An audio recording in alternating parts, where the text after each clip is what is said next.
Hi guys, it's Samantha. Welcome back to my channel. Today we're going to be talking about books, and more specifically, we're going to be talking about Don Quixote by Miguel de Cervantes. I'm really rambly today, so we'll just go ahead and cap this video off on I'm really rambly today, but we're going to try to get through this, and we're going to get through this coherently, which will be new for one of my videos. But basically, this is the first classic I read in 2023. If you are new here and you don't know, one of my goals for 2023 was to read one classic a month and do an in-depth review by the perspective of somebody who doesn't have a degree in English or literature, just like your average day reader, who just enjoys reading classics, and hopefully get people to read more classics and discuss them with me, I guess was the idea. But we're going to start off with one of the more intimidating books I think of when I think of intimidating classics, and it's definitely Don Quixote. This is a translated work from the 1500s, and it's about 800 pages. So I don't know if that intimidates you, but that definitely intimidates me, especially for someone who is not Spanish speaking, first off, because this is translated from Spanish. My previous videos, when I hauled this book, when I put this book on my TBR, any other time that I've discussed this book, I was pronouncing Don Quixote wrong, and pronouncing it Don Quixote. And the person I buddy read this book with, which I'll put her Instagram handle below because Lord loves her, Jessie, is Spanish speaking, and she definitely pronounced it Don Quixote, and I was like, yeah, it's definitely a facepalm moment. But yeah, this is an intimidating book for me. I'm glad that I buddy read it because it really helped.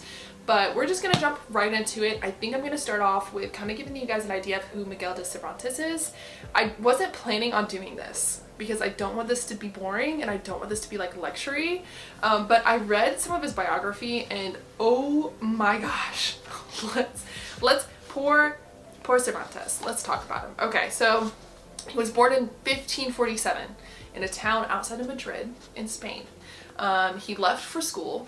When he was at school, he had to, how did they do it? He had to leave Spain. Basically, he had to leave Spain because he wounded another student in a duel. Alright, and then when he came back to Spain in 1570, he enlisted as a soldier and went to war with the Turkish Ottomans at that point. In 1571, he sustained a wound that resulted in the permanent loss of his left hand. And from then on, he was known as the one-armed man of Lepanto for the rest of his military career. Alright, in 1574, on his way home from Spain, home to Spain, Cervantes and his brother were captured by Barbary pirates and sold into slavery. His family couldn't pay the ransom. He was in slavery. He was enslaved for 5 years until his family was able to pay off the ransom, which put his entire family in debt. He returned to Spain, finally, and he began writing. Alright, he wasn't able to live off of his writing, so he started doing some work in the government. He was a tax collector, just some general businessman jobs. And then in 1597, he was charged with fraud and imprisoned for 3 months, where he worked on the plot for Don Quixote. In 1605, it was finally published, and within the first year being published, it had 6 editions because people absolutely ate this up. Now, apparently, us concluding, a bulk of his writing has been lost. So this is one of his more well-known books. There was also a book he completed 4 days before he died, and it was The Trials of Prisci and Samantha in 1617. Alright, so keep that in mind while I tell you the premise of Don Quixote. So Miguel de Cervantes had an adventurous life, to say the least. So keep that in mind as I tell you what the summary for Don Quixote is. So Don Quixote is a poor landowner. He has read a lot of fantasy books, basically, a lot of knight-errant books, and he has decided to go on his own quest, on his own adventure. On his way out of town, he grabs one of the farmers that he has on his land, Mr. Sancho, and they jump onto a donkey and a horse, and they ride across Spain, meeting people, having adventures, and generally getting into a lot of misadventures, I guess is what I would say, misadventures. And it is absolutely hilarious. So that's, okay, so that's like the summary. That's the general idea of what this book is about. And now I kind of want to do more of like the in-depth part of this review, and we're just going to go into like an analyzation of what this book is actually trying to do. So if I wasn't too clear, Cervantes himself was poor. He lost all of his money. His father lost his money. He lost his money. Fairly poor. So this is really a commentary. I mean, he ended up being a debt collector too. So this is like really a commentary on the class systems in Spain at the time. You really don't realize that going in. Like I said, it's a very fun, jaunty, misadventure kind of book. Both characters have such personalities, and the people they meet have such personalities that you don't really realize it at the time. But by the end of the book, I think it's very clear that this is a commentary on class systems in Spain. So like I said, Don Quixote had money, he lost money, and now he is wandering the land. He still thinks, he still speaks like he's higher-born, like he's the knight in this story. So like he speaks as he's higher-born. He requires that Sancho follow through with any whim that he has. Sancho, he's like, no, you can't be a knight, you're my squire, you're not allowed to do that, you're a squire, I'm not going to listen to you because you're a squire. Like that very like weird highborn sort of feel, even though he's broke, even though he literally puts cardboard on his helmet in order to have a face mask over his very broken beat down helmet.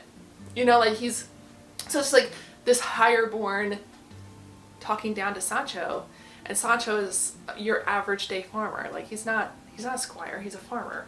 I also think that Sancho has a lot going on for him as well, because he is the lower born character here.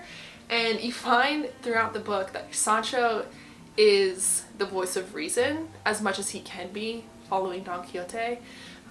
Basically, he really wants to own land. So he leaves his family, follows Don Quixote, and the promise that he will eventually own land, that Don Quixote will take over some land and give it to him, right?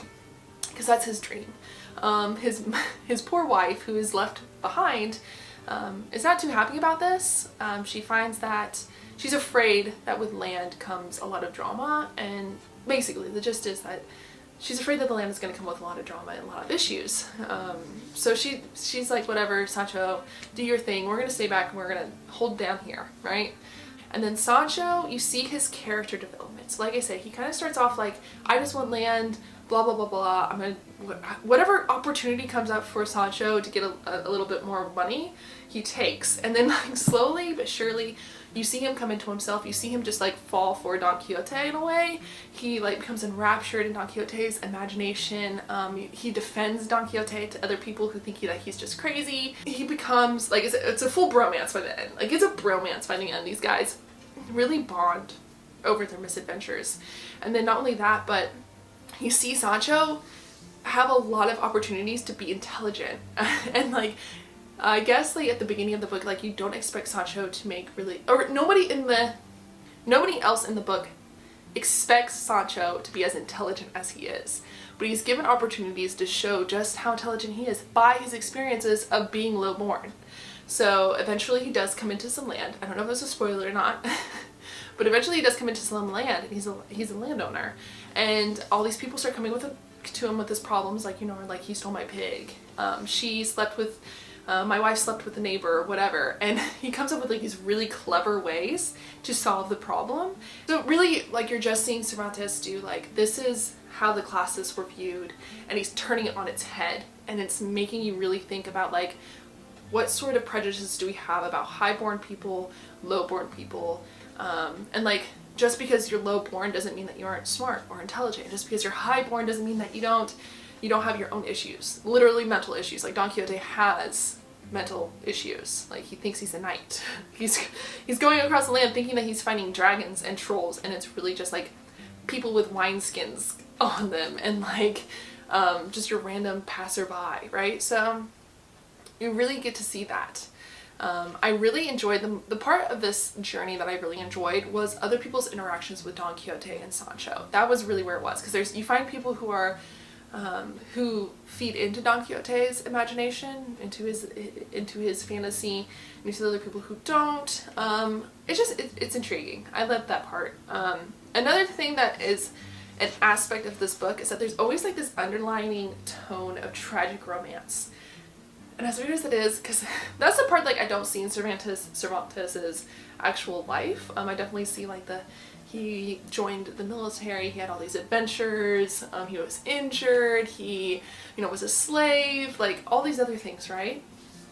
But I don't, like, I want to know where that came from. I want to know Cervantes' like romance. But yes, throughout this book you definitely have this underlining theme of tragic romances. So that was really interesting. It's like, what makes this book unique is that there is underlining romance tragedies and like slapstick comedy. And then once again, like we have the discussions about classes and class systems and prejudice and like your prejudice and your stereotypes for that. So it's a very unique and complex story when you get down to the gist of it. Yeah, that's kind of like what I personally got out of this book. I really enjoyed that. Now we're gonna get to like the point where I actually give you my personal review. All right, so here's my opinion. I appreciate this book for what it is. I think just like hearing me talk about it, yeah, I really do appreciate what this book was doing. I appreciate that I was able to read this nowadays when this was literally written in the 1500s and get that out of it, like get that message out of it. And I think it's because it's still very relevant to today. I still think that we have stereotypes and prejudices based on where you're middle class, poverty, high class, were you born into money, were you not born into money, blue collar, white collar, like we still have those prejudices and stereotypes. And so it's very intriguing to find a book that was written in the 1500s that is still relevant to today. Obviously that's what kind of like what makes it a classic. So really enjoyed that part. I was not as big of a fan of the format. This is kind of episodic, so each kind of chapter is a different adventure. There's very few times when like the adventures kind of coalesce together. For the most part, you're not really getting a linear plot line. There's a little bit, like I said, you do see the character development between Don Quixote and Sancho, and there's some reappearance of some characters, but it really is episodic. And personally, that isn't my taste. I don't even like anthologies, so like that was a little bit of a stretch for myself. I do think it lends to the misadventure quest-like feeling of this book. So yeah, pros and cons. Pro, I love this as a classic. Con is I didn't really like the format. Would I recommend this to a beginner classic reader? No. I've seen some people recommend this to beginners, but I definitely think this is more of an intermediate classic reader. It is a translated work, which means sometimes you do have a little bit of issue with like the fluency and the prose. There's definitely language that is more, I would say, more familiar for the 1500s than it is for the 21st century. I also think that the pacing, because it is episodic, because it is like a quest-like story, can be a little off. Like there are a lot of side stories. Like I said, there's a lot of like underlining tragic romance plot lines that can get kind of confusing. There's a lot of characters in here. I almost want to do like a War and Peace where like people know that there's 37 characters in War and Peace. You could probably do the same here and find out that there is probably just as many characters in this book. That's really what makes this more of an intermediate read for me. This is like middle line for me as far as like enjoying a classic. But yeah, this was a fun experience. I would recommend it for an intermediate classic reader. I think the messaging here is still relevant today, so I think it's successful in its classicism, in its literatureness. I was really excited to read about Cervantes, as funny as that is. I really love Sancho, and I loved the bromance ends at the end. I think another big con to this book is the ending. I wanted more for Don Quixote. I wanted more for Sancho. I just wanted there to be a happy ending. And there may not be one. I won't give you that spoiler. I want to know your opinion on the ending of this book. If you read this book, that's what I'm going to do. Comment down below if you actually enjoyed the ending, because I didn't, and Jessie, the person I buddy read this with, did not. So you'll have to tell me if you did, and tell me if you have read this book what you got out of it, because I really saw the class differential conversation here, which was really intriguing. But yeah, if you are new here, hi, welcome, make sure you subscribe. We're going to be doing this every month. I'm not going to spoil what I'm going to be reading this month, or in the month of January, but February? In the month of February. But, yep, alright. That's it, guys. 800 pages, a full month worth of reading. for a 15-minute video just for you guys. But yeah, make sure you subscribe, comment, like, and I will be seeing you guys next time. Thanks for hanging out. Bye.